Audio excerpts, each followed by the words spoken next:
لله رب العالمين والصلاة والسلام على أشرف الأنبياء وإمام المرسلين سيدنا وحبيبنا وشفيعنا ونور قلوبنا محمد حبيب رب العالمين وإمام البر المحجلين سبحانك لا علم لنا إلا ما علمتنا إنك أنت العليم الحكيم رب اشرح لي صدري ويسر لي أمري واحلل عقدة من لساني يفقه قولي بجاه النبي والصحب والآل. أما بعد، al-mukarram wal-muhtaram yang kami hormati dan kami taati, Raisatul Madrasah, Kepala Madrasah MTS NU Teratai Gresik, Ibu Hajah Ibu Nduk Muslihah SPDI, hafidhahullah wa ra'aha min kulli makruh, dan segenap wakil-wakil waka-waka beliau, Pak Dedi, Bu Ani, Bu Lili, dan Pak Saiful, hafidhahumullah wa ra'ahum. Dan tak lupa yang kami banggakan, segenap para guru MTS NU Teratai Gresik dan karyawan-karyawannya yang tak bisa kami sebutkan satu persatu tanpa mengurangi rasa hormat kami pada beliau-beliau semua. Beliau, guru-guru kita yang ada di belakang sana adalah para penyambung lidah baginda Nabi Muhammad sallallahu alaihi wasallam yang meneruskan misi dari Nabi Muhammad sallallahu alaihi wasallam, haitsu qalu fi haditsihi innama bu'ithu mu'allima. Aku, kata baginda Nabi Muhammad sallallahu alaihi wasallam, diutus untuk umat ini sebagai pengajar.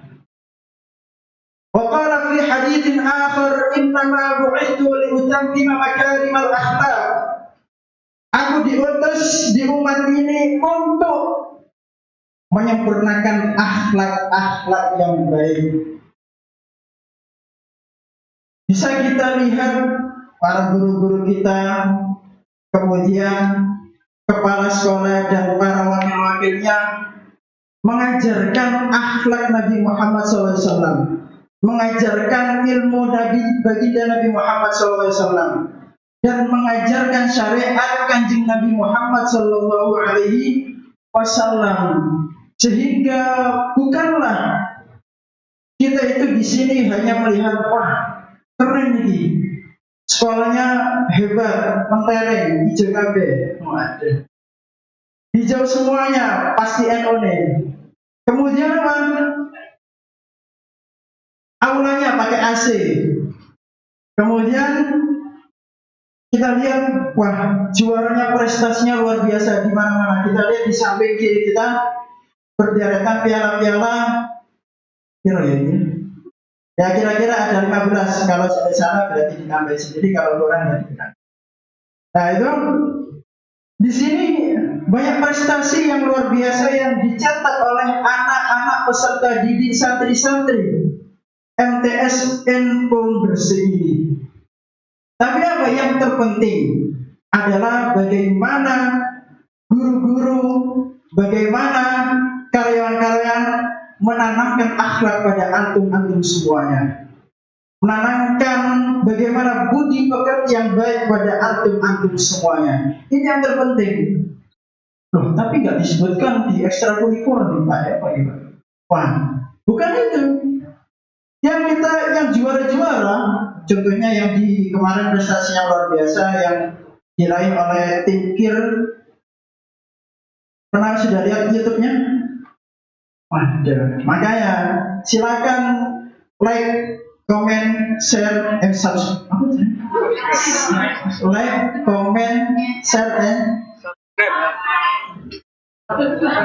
Subscribe. Di sini ada pokoknya sih yang anak lonceng, ya lonceng. Ada merah-merah itu isi gue tekan. Subscribe, oh ya subscribe ya. Ya maaf. Dari situ kita bisa lihat prestasi luar biasa yang diraih oleh anak-anak MTS NU Gresik. Banyak di situ. Ada yang pencak silatnya, kemudian ada lagi yang kemarin menang. Tapi apa yang terpenting dari situ semuanya adalah penanaman akhlak baginda Nabi Muhammad SAW. Mereka yang juga juara dalam akhlaknya. Sehingga kalau seandainya kompetensi akhlak tidak diadakan di dunia ini, tidak diadakan di kabupaten ini, tidak diadakan oleh negara ini, mungkin nanti kalau kita di akhirat, saat kita bertemu dengan baginda Nabi Muhammad SAW, disitulah kompetensi akhlak itu kita akan bisa. Siapakah di antara kita yang paling dekat akhlaknya dengan Nabi Muhammad SAW? Ialah aula, orang yang akan dekat dengan Nabi Muhammad SAW, orang yang akan menempati tempatnya Nabi Muhammad SAW di surga dan bisa mensyafaati orang-orang yang kita cintai. Amin amin ya rabbal alamin. Hadirin rahimakumullah, seperti yang tadi disampaikan oleh pembawa acara yang cantik-cantik ini. Di sini kita memperingati Isra dan Mi'raj Nabi besar Muhammad sallallahu alaihi wasallam dengan tema Spirit Isra Mi'raj sebagai motivasi untuk menjadi insan muda yang kokoh dalam bertakwa, kreatif, inovatif, dan merajut ukhuwah di antara sesama di tengah pandemi. Pandeminya masih ada. Di sini kita kembali mengingat kisah Isra dan Mi'raj. Isra dan Mi'raj Nabi Muhammad SAW saat itu terjadi di 1 tahun sebelum beliau hijrah. 1 tahun sebelum beliau hijrah dari mana ke mana ini? Beliau hijrah dari mana ke mana? Dari Mekah ke Mekah ke Madinah. Nah, beliau hijrah, Nabi Muhammad SAW hijrah dari Mekah kemudian menuju Madinah Munawwarah. 1 tahun sebelum hal itu, Nabi Muhammad SAW diberikan musibah, diberikan ujian oleh Allah Subhanahu wa Ta'ala dengan wafatnya 2 orang yang penting dalam hidup Nabi Muhammad. 2 orang yang penyokong Nabi Muhammad. 2 orang yang selalu memotivasi Nabi Muhammad SAW dalam perjuangan dakwah Islamiyah. Siapakah beliau? Al-Awwal, Abu Thalib, Sayyidina Abu Thalib radhiyallahu anhu, yaitu paman beliau yaitu Abu Thalib. Kemudian Sayyidah Khadijatul Kubra, istri tercinta beliau, satu-satunya istri yang tak tergantikan oleh Nabi Muhammad SAW, yaitu Sayyidah Khadijah Al-Kubra, yang selalu dari awal perjuangan beliau itu beliau membantu dari titik nol. Kalau seandainya kita kembali ke masa perjuangan Sayyidah Khadijah radhiyallahu anha, beliau Sayyidah Khadijah di saat Nabi Muhammad SAW sedang dilanda banyak sekali hujatan-hujatan dari para kafir Quraisy, para netizen zaman sekarang, netizen para orang-orang kafir Quraisy. Sayyidah Khadijah radhiyallahu anha yang selalu menenangkan beliau saat beliau kembali dari dakwah. Bahkan tidak sampai itu, mungkin di antara kita ada yang pernah melakukan haji ataupun umrah. Semoga kita semua bisa melakukan haji dan umrah. Disitulah Sayyidah Khadijah radhiyallahu anha mempunyai kebiasaan melayani Nabi Muhammad SAW dimanapun dan kapanpun. Saat itu Nabi Muhammad mempunyai kebiasaan setiap tahunnya ada 1 bulan beliau nanti akan yata'abbad fi Hira. Beliau beribadah di Gua Hira. Ada yang tahu Gua Hira? Gua Hira itu Jabal Nur. Kalau nanti kita bareng-bareng ke Mekah nanti. Nah di sana ada apa jenis Gunung Nur, Jabal Nur. Kemudian di situ ada Gua Hira. Disitulah beliau beribadah. Tapi terkadang dalam kitab Al-Bushra yang dikarang oleh Syekh Muhammad bin Alwi Al-Maliki Al-Hasani, beliau apa?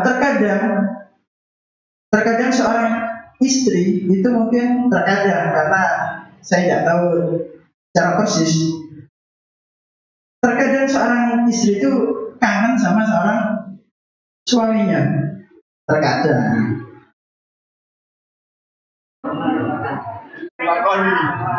Ya saya tidak tahu secara persis. Ya maaf kalau kayak gitu. Nah, beliau waktu itu kangen pada Nabi Muhammad SAW. Tapi apa? Dalam seksi yang lain tidak mau mengganggu ibadah Nabi Muhammad. Sehingga dalam kondisi hamil beliau, kalau tidak salah beliau lagi hamil Sayyidah Zainab radhiyallahu anha. Beliau menyusuri tempat beliau mendaki Jabal Nur. Mendaki Gunung Nur, kemudian sampai ke Gua Hira. Saat ada di Gua Hira, ternyata Nabi Muhammad SAW sedang fokus ibadah. Tapi apa? Gak moro, Mas. Apa itu? Dijawab tidak, tapi apa? Silakan dulu fokus ibadah. Gak moro, untungnya gak ada HP, di sekolah terus namanya. Tidak, tapi apa? Beliau silakan fokus. Padahal beliau lagi hamil. Tapi tidak tahu hamilnya waktu itu hamil tua atau tidak. Yang penting waktu itu dalam kondisi hamil. Di saat itulah baginda Nabi Muhammad SAW tidak tahu beliau fokus ibadah sampai dalam kitab tersebut disebutkan fabalagha sa'atin, sampai berjam-jam. Kalau bahasa kita mungkin itu lama beliau menunggunya, sampai akhirnya beliau selesai ibadah. Beliau berujar, ternyata ada Khadijah. Tapi katanya Sayyidah Khadijah saat selesai fokusnya ibadah Nabi Muhammad, beliau mengatakan, sebenarnya aku tidak ingin mengganggumu, aku hanya ingin melihatmu saja, kemudian aku pergi. Tapi aku ingin tahu bagaimana kamu ibadah sampai akhir, kemudian aku bisa berbincang denganmu. Itu perjuangannya beliau. Setelah beliau ibadah, cuma bertanya, apa kurangnya? Makanya sudah apa belum? Kemudian apa yang perlu saya ambilkan? Gak perlu Nabi Muhammad SAW kembali ke rumah beliau. Tapi apa? Sayyidah Khadijah menanyakan kepada Nabi besar Muhammad, untuk apa? Apa yang kurang? Fakol, beliau mengatakan, tidak. Kedatanganmu cukup untuk menutupi segala kekurangan yang ada. Nah, itu adalah salah satu sosmed dari Nabi Muhammad SAW pada Sayyidah Khadijah Al-Kubra. Nah, dua orang ini di tahun yang sama 10 Hijrah, 10 kenabian, ternyata mereka berdua wafat. Mereka berdua kembali pada Allah Subhanahu wa Ta'ala, sehingga orang-orang baik mengatakan, nah, sudah gak ada Abu Thalib, sudah gak ada Khadijah, pasti habis ini dia akan guling, pasti akan oleng. Tapi apa? Inilah hikmahnya, agar Islam agar Nabi Muhammad SAW itu tidak dikait-kaitkan dengan Sayyidina Abu Thalib, agar Nabi Muhammad SAW tidak dikait-kaitkan dengan Sayyidah Khadijah al-Kubra dalam perjuangan dakwah. Naam. Baik, tafadhal. Nah, saya mana tadi? Saya kalau lupa tidak ingat ini. Apa? Oh iya, tidak apa-apa.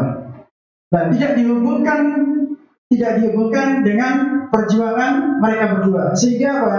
Islam itu akan selalu ada. Islam walaupun orang-orang yang mendukung Islam itu meninggal, tapi Islam akan tetap ada. Nah, disitulah kemudian Nabi Muhammad SAW di masa beliau bersedih, dalam sirah dikatakan amul huzn, tahun kesedihan. Kalau katanya anak-anak MTS biasanya kan tahun galau, ya, galau, sedih, ditinggal sang kekasih, ditinggal orang yang kita percaya. Ternyata Allah Subhanahu wa Ta'ala memberikan suatu mihnah, suatu minhah, suatu hadiah dari Allah Subhanahu wa Ta'ala berupa rekreasi alam semesta, atau yang dikenal dengan peringatan Isra dan Mi'raj. Ini di saat itu di bulan Rajab. Tanggal berapa? Tanggal 27 Rajab, malam Senin. Di saat itu Rasulullah Shallallahu Alaihi Wasallam tidak ada janjian, nggak ada persiapan. Nanti kita malam Senin, kemudian 27 Rajab kita rekreasi ya, nggak ada. Itu beliau langsung disusul oleh malaikat Jibril, disusul oleh malaikat Mikail, disusul oleh malaikat Israfil. Ada 4 malaikat yang waktu itu menyusul baginda Nabi Muhammad SAW. Untuk apa ini? Untuk melakukan perjalanan Isra dan Mi'raj. Tapi beliau tidak dikasih tahu. Karena apa? Surprise ya. Ya maaf, yang bahasa kayak gitu agak sulit saya. Surprise. Kejutan, gitu aja lah. Enak kejutan, gak sulit. Nah, beliau Nabi Muhammad SAW diberikan kejutan berupa perjalanan ini. Tapi sebelum itu, Nabi Muhammad SAW diajak dulu keluar dari kediaman beliau, kemudian menuju Hijr Ismail. Ada yang tahu Hijr Ismail? Kalau seandainya kita melihat Ka'bah Al-Musharrafah, kan kotak ya. Kemudian sampingnya ada melengkung putih titik. Pernah lihat fotonya? Wah. Ya sudah, itu sudah. Jadi pokoknya ada itu. Di situ ada diajaklah beliau ke Hijr Ismail, kemudian beliau diberikan servis syakus sodr. Diberikan dada beliau dibelah. Kemudian dibersihkan hati beliau, dibersihkan semuanya dengan air Zam-Zam. Kalau ini kita bahas, ini akan makin panjang, karena memang sejatinya Nabi Muhammad SAW saat itu dibelah dadanya hanya untuk menghilangkan jatahnya syaitan dari hati beliau. Maksudnya jatah syaitan. Dalam ayat disebutkan wa ma arsalnaka illa rahmatan lil alamin. Tidaklah kami mengutus wahai Muhammad kecuali hanya untuk rahmat bagi semesta alam. Yang namanya al-alamin adalah siwa Allah. Selain Allah Subhanahu wa Ta'ala berarti adalah alamin. Di di antara mereka adalah syaitan. Sehingga awalnya setan itu termasuk dalam ruang lingkup yang dirahmati oleh Kanjeng Nabi Muhammad. Tapi setelah hadis syaitan, jatahnya syaitan itu diambil, maka beliau menjadi orang yang paling benci dengan syaitan. Nah itu. Ustaz, kalau kita sekarang ini bagaimana? Nah, kalau sekarang ini kita masih ada ini. Di hati kita masih ada tempat untuk bertenggernya para syaitan-syaitan mengganggu kita. Sehingga apa? Terkadang mau ibadah agak males. Terkadang jam 8 sudah waktunya masuk kelas, ternyata nggak masuk kelas. Lupa ceklok. Kemudian apa? Terkadang waktunya mengerjakan juga nggak mengerjakan. Kenapa ini? Karena adanya syaitan. Tapi jangan dijadikan alasan. Waduh, aku nggak kerja PR juga diganggu syaitan. Nggak bisa ini. Kenapa? Kita harus lawan karena memang kewajiban kita itu adalah yang mentaati apa yang dikatakan guru-guru kita semuanya itu. Sehingga apa? Waktunya masuk jam 8 wajib. Kemudian waktunya untuk mengerjakan PR kedua wajib. Nah, ini kita kembali pada hadis syaitan tadi. Setelah beliau dihilangkan jatahnya syaitan dari hati beliau, kemudian beliau menuju At-Thaibah, menuju Madinah. Rutenya demikian. Setelah beliau dari Hijr Ismail, kemudian beliau dibawa. Kendaraannya apa? Buraq. Beliau memakai buraq, bukan yang pesawat yang mereknya Buraq tidak. Tapi apa? Beliau menunggang buraq. Nah, itu adalah kendaraan khusus bagi para nabi. Setelah itu, beliau ada di Madinah Munawwarah. Beliau nggak tahu kalau itu Madinah, karena beliau waktu itu belum pernah ke Madinah. Kalau seandainya kita kembali lagi flashback kisah beliau cuma dagang di Syam. Di Syam beliau berdagangnya. Untuk di Madinah nggak pernah.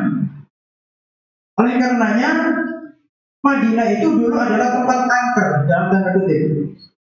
Dulu namanya adalah Yathrib. Yathrib itu ini adalah tempat banyak cobaan. Karena apa? Dalam tanda kutip angker. Angkernya apa? Bukan karena banyak bodoh-bodoh, tidak. Pocong nggak ada itu. Tapi apa? Banyak sekali penyakit yang datang di kota Yathrib tersebut. Banyak penyakit yang singgah di sana, sehingga orang masuk situ bisa dipastikan maling nular. Untung-untung kalau saya bisa disembuhkan, kalau tidak berarti bisa mati. Itu sudah. Itu kalau saya masuk ke Yathrib Madinah. Tapi Nabi besar Muhammad SAW saat itu masuk ke Yathrib, kemudian kata malaikat Jibril, inzil fasolli, turun fasolli, sampai sholat, jangan sholat Nabi Muhammad. Hanya apa? Beliau cuma sholat aja, nggak tahu itu Madinah atau bukan. Pokoknya apa? Dikengken kali malaikat Jibril turun, kemudian sholat beliau, sholat 2 rakaat, kemudian beliau kembali, beliau ke atas lagi bersama Buraq, kemudian tanya, itu tadi apa Jibril? Itu tadi adalah Yathrib yang akan kamu hijrah suatu saat. Iya, kamu akan hijrah di sana. Beliau tidak pernah terpikir. Soalnya apa? Negeri tercinta beliau adalah Mekah. Masa sih aku akan meninggalkan kota Mekah? Tapi beliau dikatakan oleh Jibril, iya, kamu akan hijrah ke Madinah, ke Yathrib. Nah, lanjut cerita, kemudian beliau melangkahkan kakinya ke Madyan. Madyan waktu itu ada suatu pohon. Kemudian beliau waktu itu disuruh turun oleh malaikat Jibril ke pohon tersebut, sampingnya pohon, inzil fasolli, turun engkau wahai Nabi Muhammad, kemudian jangan Sholat beliau 2 rakaat. Setelah sholat kemudian beliau naik lagi ke buruk, nanya lagi, itu tadi pohon apa? Ternyata itu adalah pohon di mana Nabi Musa alaihissalam itu singgah saat habis dikejar-kejar sama Fir'aun, sama pasukannya Fir'aun waktu itu dikejar-kejar. Kemudian beliau akhirnya bersinggah di pohon tersebut. Nah, akhirnya disitulah kemudian Nabi Musa bertemu dengan sang pujaan hati. Dan disitu kan, itu adalah kisah yang masyhur di dalam Al-Quran. Setelah itu Nabi besar Muhammad SAW melanjutkan perjalanan beliau ke mana? Ke Tursina. Tursina itu apa? Bukit Tursina. Nah ini rutenya beliau ini. Kalau kita kan rutenya mana? Ke Malik Ibrahim, Sunan Giri, Sunan Ampel, Sunan Bonang. Nah gitu. Ini turnya Nabi Muhammad SAW adalah di petilasan para nabi. Yang pertama tadi apa tadi? Perjalanan beliau dari pertama di Hijr Ismail, kemudian ke Yathrib, kemudian ke pohon tadi, kemudian sekarang masuk ke Tursina. Tursina beliau juga nggak pakai tanya apa-apa, beliau hanya disuruh Nabi Muhammad jangan sholat, jadi sholat aja. Sholat beliau di situ, kemudian habis itu tadi apaan? Oh ya, tadi itu adalah tempat Nabi Musa alaihissalam mendapatkan hampir bertemu dengan Allah Subhanahu wa Ta'ala. Tapi nggak jadi waktu itu, nggak ketemu. Nah, Nabi Musa kemudian setelah itu beliau lanjut perjalanan beliau sampailah setelah di mana di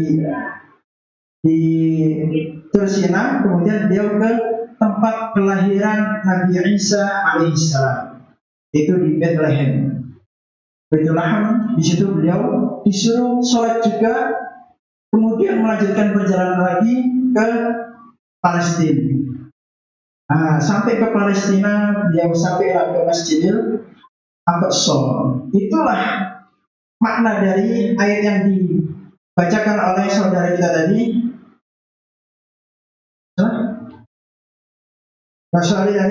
Jadi apa? Subhanalladzi asra bi'abdihi laila minal masjidil haram ilal masjidil aqsa alladzi barakna hawlahu linuriyahu min ayatina. Itu dari Masjidil Haram di Israel tadi, kemudian sampai ke tujuan akhir adalah ke Masjidil Aqsa. Ini baru sepenggal dari kata-kata Isra. Isra adalah perjalanan malam beliau dari Masjidil Haram sampai ke Masjidil Aqsa. Nah, ini di sana ternyata banyak orang. Buruknya waktu itu diparkir, ada satu batu, kemudian diikat di situ. Buruknya ada tali. Dari situ apa? Sama seperti halnya para nabi waktu itu, kalau seandainya ada tur bersama buruk, pasti nanti parkirnya di batu tersebut. Disitulah kemudian Nabi Muhammad SAW beserta rombongan para malaikat turun. Ternyata di sana banyak orang, sangat banyak, ramai banget. Beliau tidak tanya apapun, belum nanya apa sih, ngapain mereka, enggak nanya. Tapi apa, di Masjidil Aqsa tersebut sangat banyak orang, sehingga Nabi Muhammad kemudian diminta oleh malaikat Jibril untuk ada di depan. Di depan paling muka Masjidil Aqsa, disitulah kemudian Nabi Muhammad SAW diminta untuk menjadi imam. Seperti yang biasanya kita dengar setiap sebelum sholat subuh, sebelum sholat duhur, sebelum sholat asar. Ya man asra bikal muhaiminu layla. Pernah dengar itu? Nah, itu kan apa? Kisah Isra baginda Nabi Muhammad SAW. Wahai zat yang diisrakan oleh Allah Subhanahu wa Ta'ala. Di saat itu kemudian apa? Nilta wal anamun yamu. Kamu mendapatkan anugerah yang besar itu, sedangkan orang-orang di saat itu sedang tidur. Makin lambat ya nak. Waqaddamatka wa taqaddamta lis-sholati fasalla. Kemudian kamu maju dalam pujian tersebut, wa taqaddamta lis-sholati fasalla. Kemudian salat di belakangmu adalah orang-orang yang hebat. Wa antal imam. Kamu adalah seorang imam. Ternyata disitulah beliau diberikan peringkat, diberikan prestasi bahwasanya adalah beliau imamul anbiya wa imamul mursalin. Ternyata orang yang banyak itu adalah para nabi. Ditanyakan kepada Nabi Muhammad SAW, ya Jibril, man haula? Siapa mereka itu? Adalah nabi-nabi yang diutus oleh Allah Subhanahu wa Ta'ala. Berapa jumlah para nabi? Ada yang tidak tahu? Jumlah para nabi waktu itu bukan sampai itu. Jumlah para nabi adalah 124.000. Oke ya. Jumlah para nabi adalah 124.000 atau bahasanya Atim Ismail 124K. Nanti ditulis gitu aja 124K. Jumlah para nabi 124K. Di situ kemudian apa? 124.000 yang menjadi rasul adalah 313. Nah, kemudian yang wajib kita ketahui ada berapa nabi? 25. Ketemu di sini. Jadi apa? Kita itu wajib mengetahui 25 nabi dari 124.000. Wah, kalau saya disuruh ngapal semuanya. Wah, sama bisa menghafal para nabi itu pasti hafal Quran sama. Nah, setelah itu dari 24 nabi ada yang namanya ulul azmi, seperti yang di pelajaran tauhid yang diajarkan Pak Adi ataupun siapa? Bunduk. Nah, situ ada berapa ulul azmi? Ada 5. Tapi paling afdolnya di antara 5 ulul azmi adalah Sayyiduna wa Maulana Muhammad. Itulah kemudian siapa Imamul Anbiya wal Mursalin adalah baginda Nabiuna wa Maulana Muhammad sallallahu alaihi wasallam. Setelah beliau menjadi seorang imam, setelah salam beliau disuguhi minum. Disuguhi minum oleh para malaikat ada 3 waktu itu. Ada 3 pilihan minuman, opsinya. Bukan berarti kayak nang kafe, oh ini bukan demikian, tapi apa langsung dikasih 3. Yang pertama khamar, yang kedua air, yang keempat susu. Nah, beliau dikasih 3 pilihan. Akhirnya beliau memilih mana ini? Akhirnya beliau memilih susu. Beliau minum kemudian apa? Kata baginda, katanya malaikat Jibril, ikhtartal fitrah.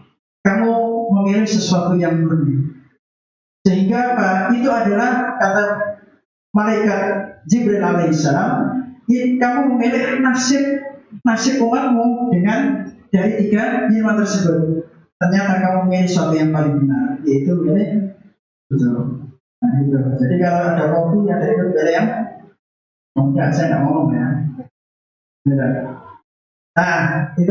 Ini adalah kemudian setelah itu beliau mulai akan melakukan perjalanan Mi'raj.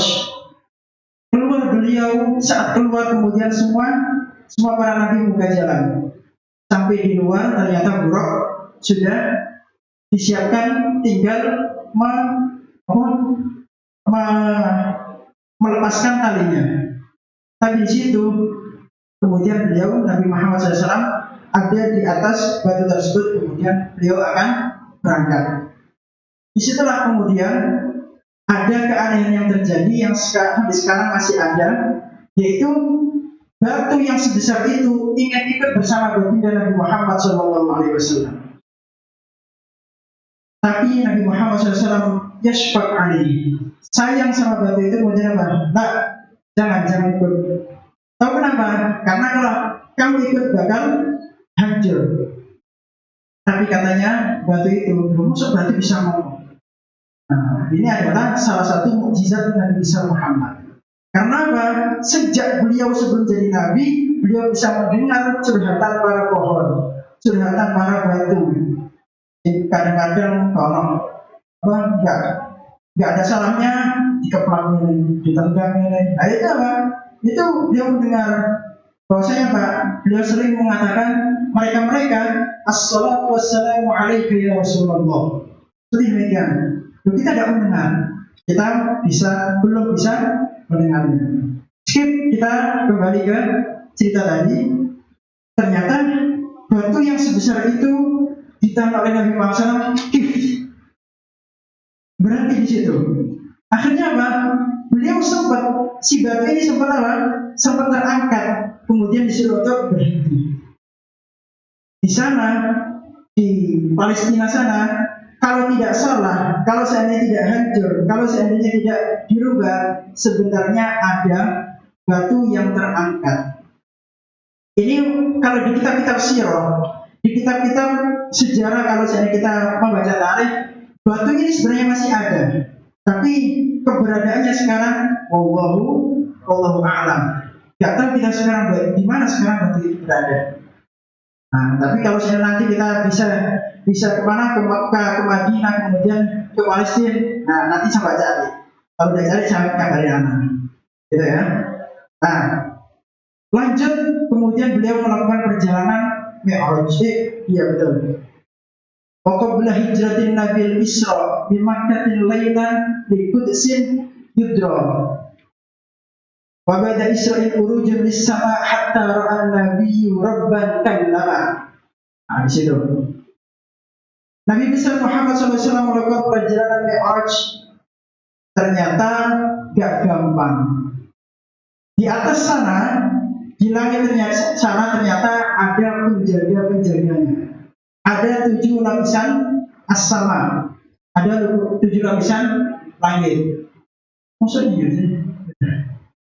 Di pelajaran IPA nggak ada. Nah ini di pelajaran IPA mungkin belum meneliti yang sama yang kedua, ketiga ataupun yang ketujuh. Karena kita masih asal dunia.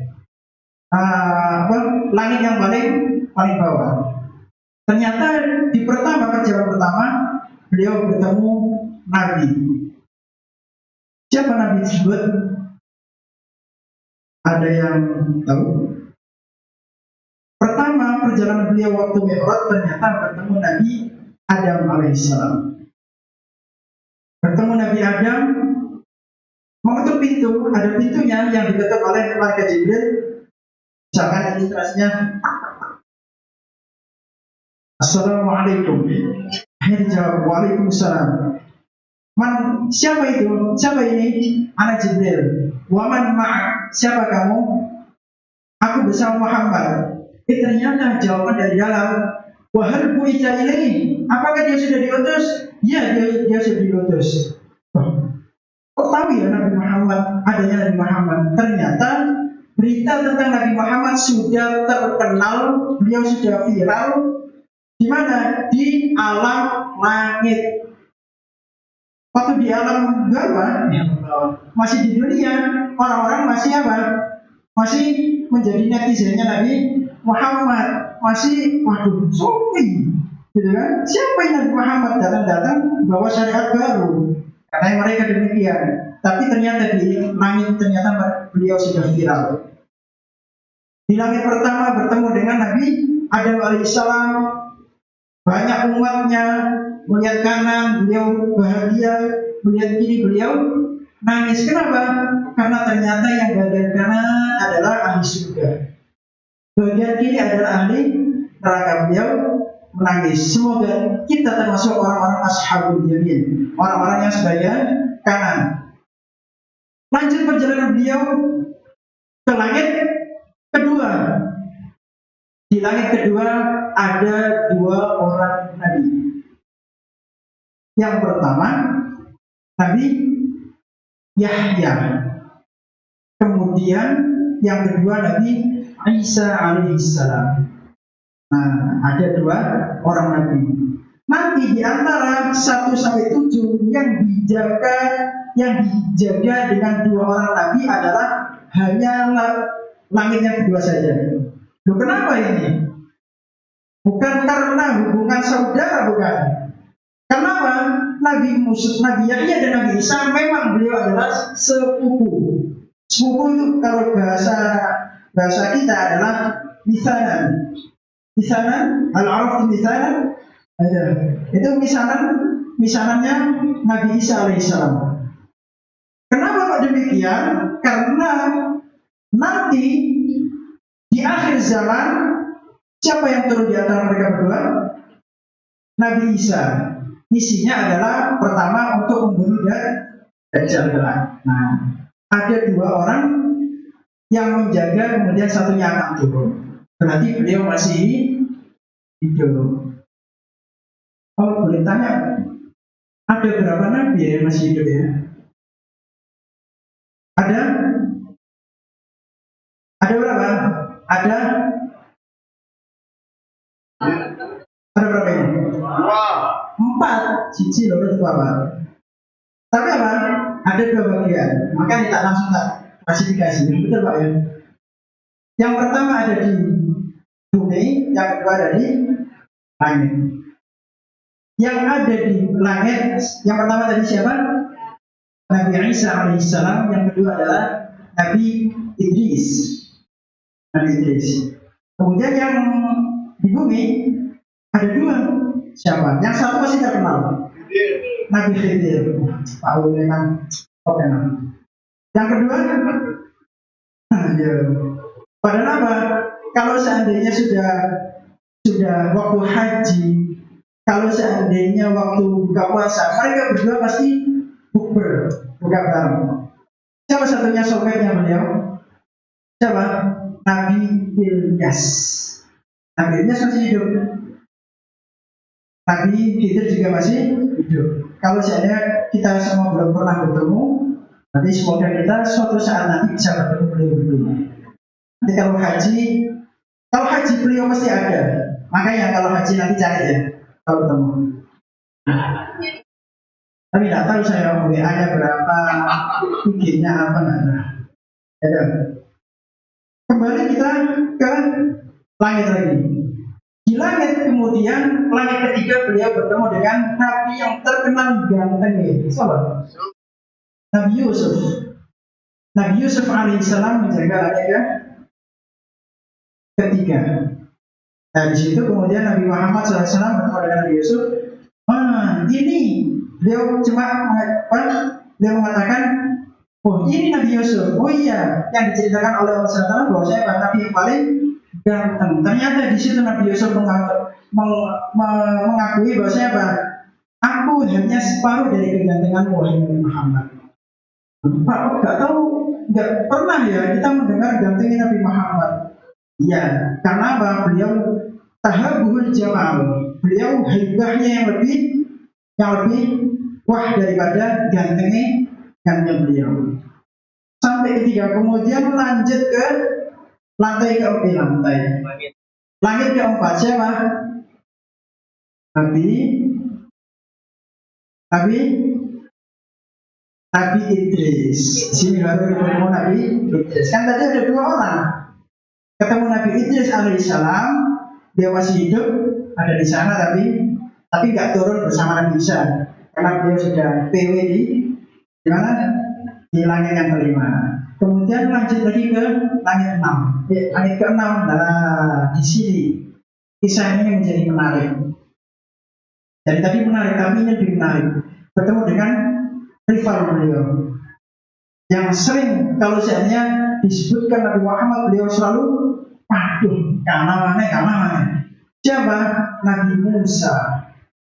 Nabi Musa alaihissalam itu beliau tuh iri, beliau tuh ghibah kepada Nabi Muhammad. Kenapa? Anak ini sudah mati-matian untuk memperjuangkan Bani Israel dan banyak yang beriman pada Nabi kepada Allah SWT, tapi umatnya Nabi Muhammad itu banyak banget. Karena apa? Kompetensi para nabi itu mereka kalau saya banyak pengikutnya lebih keren. Ternyata apa? Setelah diselidiki menurut data yang dikumpulkan oleh Nabi Musa, walaupun beliau sudah mati-matian, ternyata apa? Ada yang mengalahkan beliau. Siapa? Nabi Muhammad. Sampai-sampai aku ini pernah berujar kayak gini, Muhammad. Saya berujar buat siapa? Ternyata Nabi Muhammad. Aku ingin kalau saya demikian melihat bagaimana keistimewaan umatnya Nabi Muhammad, aku ingin untuk menjadi salah satu umatnya Nabi besar Muhammad SAW. Lanjut kita ke langit yang terakhir, baca terakhir. Siapa? Beliau bertemu dengan kakek beliau. Siapa itu? Nabi Ibrahim. Beliau bertemu dengan kakek beliau, Nabi Ibrahim. Kemudian beliau mengatakan bahwa siapa? Ja'ani waladun soleh. Datang kepadaku anak yang soleh. Kenapa? Karena beliau kalau sini kita ditarik garis keturunan beliau ternyata sampai ke Nabi Ibrahim alaihissalam. Disitulah kemudian beliau melanjutkan perjalanan beliau sampai Sidratul Muntaha. Tapi sebelum sampai Sidratul Muntaha ternyata beliau ditahan oleh beliau tidak diantar oleh malaikat Jibril. Kenapa? Tidak, wahai Muhammad. Lain khotautu khotwah lah tautu. Seandainya aku melangkahkan kaki ini, maka sungguh aku akan terbakar. Sampailah akhirnya kemudian beliau melanjutkan sendiri ke Sidratul Muntaha bertemu Allah Subhanahu wa Ta'ala. Inilah yang dinamakan Isra Mi'raj. Kemudian mendapatkan hadiah berupa sholat yang awalnya 50 waktu, kemudian dikasih diskon kasih sel sampai tinggal 5 sholat. Inilah 5 sholat ini adalah hadiah dari Allah Subhanahu wa Ta'ala kepada Nabi Muhammad beserta umatnya. Nah, kalau saja kita ingin mendapatkan derajat yang tinggi di sisi Allah, maka perhatikanlah 5 sholat ini, sehingga tidak salah kalau seandainya Nabi Muhammad SAW awwalu ma yuhasabu al-'abdu fihi yawmal qiyamah as-shalah. Yang pertama kali yang dihitung oleh Allah Subhanahu wa Ta'ala nanti di pengadilan akhirat adalah sholat. Kalau seandainya sholatnya bagus, hasanah jami'ul a'mali, maka semua amal akan baik. Kalau seandainya sholatnya buruk, maka yang lain juga pasti akan buruk. Nah, ini yang harus kita perhatikan. Berarti aku sholat lagi gak usah belajar. Wah, tidak bisa ini. Karena masih berkaitan belajar dengan sholat. Seperti halnya kalau kita menyalakan itu apa jenisnya putar-putaran ini, apa ini? Kabel dicolok. Nah, pastinya dia akan putar. Kalau seandainya kita itu sholatnya bagus, otomatis maka nanti amal kita juga bagus. Kalau seandainya pengen ilmu kita manfaat, kalau kita pengen sukses, maka perhatikanlah sholat kita. Apalagi sholat yang sulit, yaitu sholat subuh sama sholat asar. Nah, 2 sholat itu perhatikan, jangan sampai ketinggalan. Karena setiap hari para guru itu mendoakan kita agar dijaga sholat ini. Nek sholat tepat, nanti ilmunya masuk, ilmunya manfaat, nanti jadi orang hebat, nanti jadi orang sukses. Nah, dari apa? Dari sholatnya. Presiden kita yang ketiga, apa jadi? B.J. Habibie, Baharudin Yusuf Habibie. Beliau itu apa? Aku yang pertama kali yang diajarkan dan selalu ditekankan oleh orang tuaku adalah as-sholat. Sholat. Sehingga apa? Kalau kita mendengar, wah, apa Presiden Habibie begini, pinter, terkait ini, beliau didasari dengan sholat. Gak pernah beliau mengatakan tidak untuk sholat. Saat beliau sakit pun beliau sholat. Sholat gak ada matinya. Sholat harus ditegakkan. Apalagi kita sekarang di bulan Sya'ban. Di bulan Sya'ban, sebelum habis ini kita masuk ke bulan Ramadan. Loh Pak, sebenarnya kan Isra Mi'raj ini sudah lewat ya, karena 27 Rajab. Apa? Di sini terusnya apa? Pilih Rajab, Sya'ban sama Ramadan ini saling berkaitan. Bahkan dikatakan dalam kitab Al-Fawaid Al-Mukhtaram, jika orang itu baik di bulan Rajab, maka akan baik juga di bulan Sya'ban. Kalau baik di bulan Sya'ban, maka Allah SWT mentakdirkan dia mendapatkan anugerah-anugerah yang hebat di bulan Ramadan. Nah, ini saatnya kita di bulan Sya'ban harus semangat untuk agar mendapatkan anugerah di bulan Ramadan. Maka tidak heran seorang Nabi Muhammad SAW selalu berkata di saat beliau masuk di bulan Ramadan. Apa doanya? Allahumma barik lana fi Rajab wa Sya'ban wa ballighna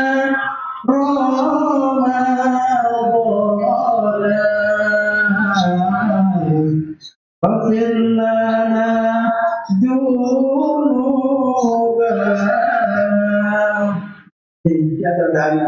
Ya Allah, berkahi kami di bulan Rajab, berkahi kami di bulan Sya'ban, dan sampailah kami di bulan Ramadan. Semoga berkat kita kumpul yang di sini, berkat kita berkumpul di majelis yang mulia, berkat kita berkumpul di madrasah, tempat ilmu, tempat hikmah, tempat anwar, tempat cahaya-cahaya Allah SWT. Semoga kita termasuk orang-orang yang akan diberikan keberkahan di bulan Rajab, keberkahan di bulan Sya'ban, dan semoga tinggal menghitung hari ini kita termasuk orang-orang yang mendapatkan anugerah di bulan Ramadan, dan termasuk orang-orang yang selalu melaksanakan sholat, selalu menjalankan sholat, selalu memperhatikan sholat dimanapun, kapanpun, dalam keadaan apapun. Dan semoga berkat kita sholawat kepada Nabi Muhammad, berkat sholawat yang kita laksanakan, semoga kita termasuk orang-orang yang ditakdirkan oleh Allah Subhanahu wa Ta'ala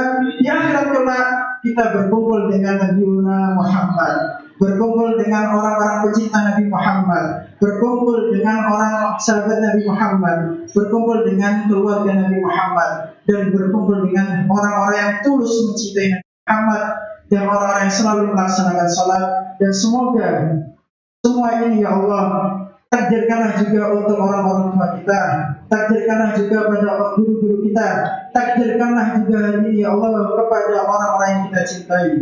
Amin amin ya rabbal alamin. Ya Rabbi bil Mustafa balligh maqasidana waghfir lana ma madha ya wasi'al karami. Ya Rabbi bil Mustafa balligh maqasidana waghfir lana ma madha ya wasi'al karami. Ya Rabbi bil Mustafa balligh maqasidana waghfir lana ma madha ya wasi'al karami. وتفرقنا من بعد تفرقا معصوما ولا تجعل فينا ولا منا شقيا ولا محروما. اللهم حبب في قلوبنا الايمان والاسلام وقراءة القران وحفظ القران والصلاة والسلام على خير الأنام ومن يقربنا إلى الجنة من قول أو عمل وكره في قلوبنا الكفر والفسوق والعصيان وجميع المعاصي والآثام وما يقربنا إلى النار من قول أو عمل واجعلنا من الراشدين. اللهم قربنا إلى جميع مقاصدنا وحوائجنا من حوائج الدنيا والآخرة بكل سهولة واردة من الله ورسوله وتب علينا إنك أنت التواب الرحيم وارحمنا إنك أنت الغفور الرحيم. ربنا آتنا في الدنيا حسنة وفي الآخرة حسنة وقنا عذاب النار وادخلنا جنة الأبرار يا عزيز يا غفار يا رب العالمين. وصلى الله على سيدنا محمد وعلى آله وصحبه وسلم. بفضل سبحان ربك رب العزة عما يصفون وسلام على المرسلين والحمد لله رب العالمين. ربنا تقبل منا واقبلنا بأسرار الفاتحة.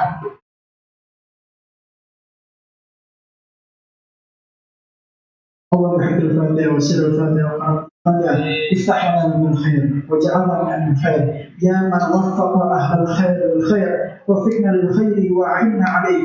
دعوة فيها سبحان الله وتحياتهم فيها السلام وآخر دعواهم الحمد لله رب العالمين. Ini saja yang bisa kami sampaikan, kurang lebihnya mohon maaf. Wassalamualaikum warahmatullahi taala wabarakatuh.